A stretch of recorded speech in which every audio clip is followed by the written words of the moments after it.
o nosso Deus, ele se importa com a gente, ele se importa com mulheres. No vídeo de hoje, nós vamos estudar o texto que fica na Bíblia Sagrada, em Números 27. O título desse texto é assim: A lei acerca dos direitos das filhas herdeiras, as filhas de Zelofeade. O pai dessas meninas, ele faleceu. E ele tinha posses, tinha terras para deixar como herança. Só que por elas serem mulheres, elas não tinham direito a essa herança. A herança tinha que ficar para os filhos homens ou para o irmão, tio, sobrinho, enfim. Ia ficar para algum homem da família, mas não ficaria para as meninas. E o que essas meninas fizeram aqui no texto? Elas com muita determinação se reuniram e foram até a porta do templo. O que acontecia ali? As pessoas levavam os seus problemas ao sacerdote da época para que ele pudesse dar uma solução. Para quem que elas levaram naquele momento? Para Moisés. Então elas levaram essa questão, se reuniram, foram na frente de todo o povo, diante de toda a congregação, dos líderes, dos profetas, dos anciões, dos príncipes, e colocaram a questão delas. Diante disso, Moisés foi a quem? Foi a Deus. Então, foi todo esse contexto. Tinha um problema, levaram a Moisés, Moisés levou diante de Deus para saber o que ia acontecer. E olha o que Deus fala a Moisés.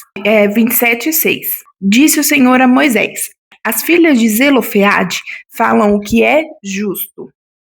Certamente lhes darás possessão de herança entre irmãos de seu pai e farás passar a elas a herança de seu pai.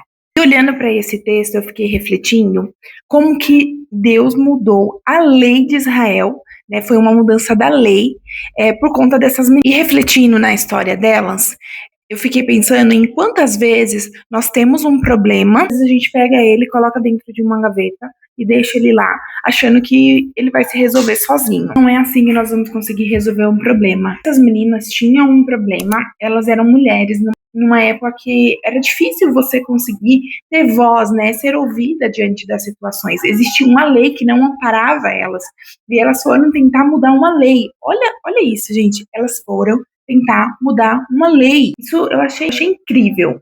Primeiro, elas tinham um problema. Segundo, elas pensaram em uma possível solução para esse problema. Terceiro, elas levaram para quem pode resolver o problema. Elas levaram lá para Moisés. Elas não saíram falando com as vizinhas. Pelo menos o texto não relata. Então, se o texto não relata, eu acredito que foi exatamente o que elas fizeram. Então, elas não saíram falando com a vizinha, elas não saíram falando com o parente, elas não saíram falando, elas não pediram ajuda para um outro homem, elas poderiam ter pedido ajuda para algum homem da família, ou ali, talvez próximo onde elas moravam. Elas foram direto a quem poderia resolver aquilo. Elas não ficaram se vitimizando. Elas não pegaram o problema, colocaram nas costas e ficaram ninando e carregando ele para lá e para cá. Elas foram para resolver o problema.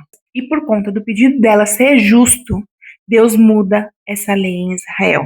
Então fica essa reflexão para nós.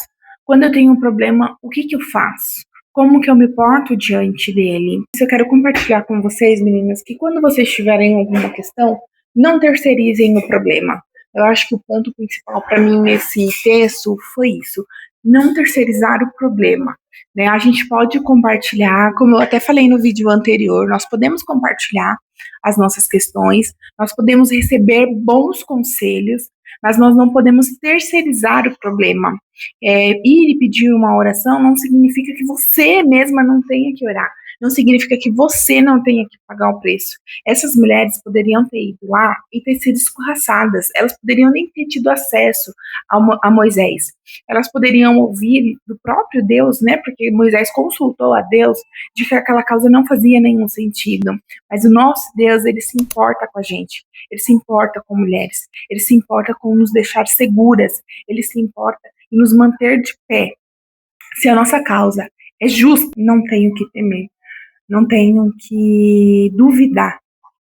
Creia em Deus, creia que ele tem o melhor para você, encare este problema, leve para quem possa resolver. E assim eu encerro esse vídeo, deixo a reflexão para vocês. Que Deus abençoe você, que Deus abençoe a sua casa, que Deus te dê força, te dê sabedoria para encarar esse problema que você está passando. Deus abençoe e até a próxima.